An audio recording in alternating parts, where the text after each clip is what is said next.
மாரீசன் இந்த படத்தில் ஃபகத் ஃபாசில் திருடனாக இருப்பார். ஜெயிலிருந்து ரிலீஸ் ஆன உடனே ஒரு வீட்டுக்கு திருட போவார். அங்கே வடிவேலுவை கட்டி போட்டிருப்பாங்க.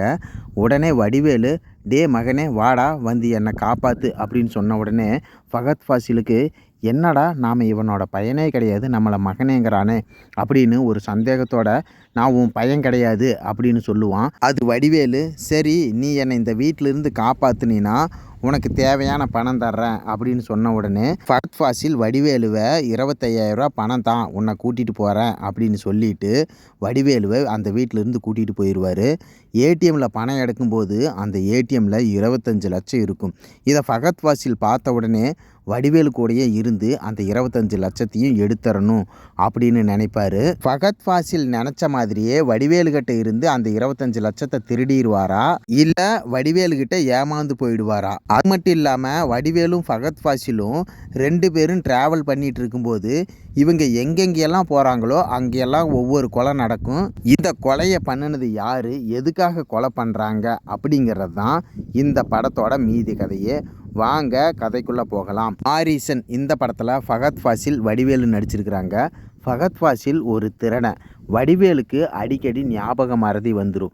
ஃபகத் ஃபாசில் ஜெயிலிருந்து ரிலீஸ் ஆன உடனே ஒரு பைக்கை திருடிடுவார். அந்த பைக்கை வச்சுட்டு இன்னொரு வீட்டுக்கு திருட போகும்போது தான் வடிவேலுவை அங்கே கட்டி வச்சுருப்பாங்க.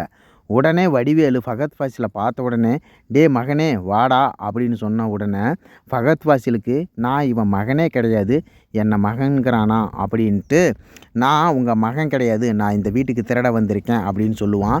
அதுக்கு வடிவேலு இருந்துட்டு, சரி பரவாயில்ல, நீ என்னை இந்த வீட்டிலிருந்து காப்பாற்றிட்டீன்னா நான் உனக்கு 25,000 பணம் தர்றேன் அப்படின்னு சொல்லுவான். இதுக்கு ஃபகத் ஃபாசிலும் ஒத்துக்கிட்டு வடிவேலுவை அந்த வீட்டிலேருந்து கூட்டிகிட்டு போய் ஏடிஎம்மில் பணம் எடுக்கும்போது அதில் 25 லட்சம் ரூபாய் இருக்கும். வடிவேலு சொன்ன மாதிரியே ஃபகத் ஃபாசிலுக்கு 25,000 பணம் கொடுத்துட்டு, என்னை பஸ் ஸ்டாப்பில் விட்டுரு, நான் திருவண்ணாமலை போகணும் அப்படின்னு சொன்ன உடனே ஃபகத் ஃபாசிலுக்கு, நானும் திருவண்ணாமலை தான் போகிறேன் அப்படின்னு தன்னோட பிளானை மாற்றிக்குவார். ஏன்னா ஃபகத் ஃபாசில் அந்த 25 லட்சம் ரூபாயை பார்த்துட்றாரு இல்லையா, அதனால் எப்படியாவது இந்த ஞாபக மறதியாக இருக்கிற வடிவேலுகிட்ட இருந்து அந்த 25 லட்சத்தை திருடிடணும் அப்படின்னு வடிவேலு கூடயே ட்ராவல் பண்ணுவார். வடிவேலு என்னென்ன சொல்கிறாரோ அங்கெல்லாம் கூட்டிகிட்டு போவார். வடிவேலும் ஃபகத் ஃபாசிலும் ஃபஸ்ட்டு திருவண்ணாமலை போய் வடிவேலுவோட ஃப்ரெண்டை பார்ப்பாங்க. பார்த்து முடிச்சுட்டு, என்னோட பையன் கேரளாவில் இருக்கிறான், அங்கே என்னை கூட்டிகிட்டு போகிறியா அப்படின்னு கேட்கும்போது ஃபகத் ஃபாசில், சரி வாங்க போகலான்னு முதல்ல ஃபகத் ஃபாசிலோட வீட்டுக்கு கூட்டிகிட்டு போய் அவங்க அம்மா கிட்ட அறிமுகப்படுத்தி வச்சுட்டு 2 பேரும் கிளம்பி போவாங்க. அப்போது ஒவ்வொரு ஊர்லேயும் ஒவ்வொரு கொலை நடக்கும்.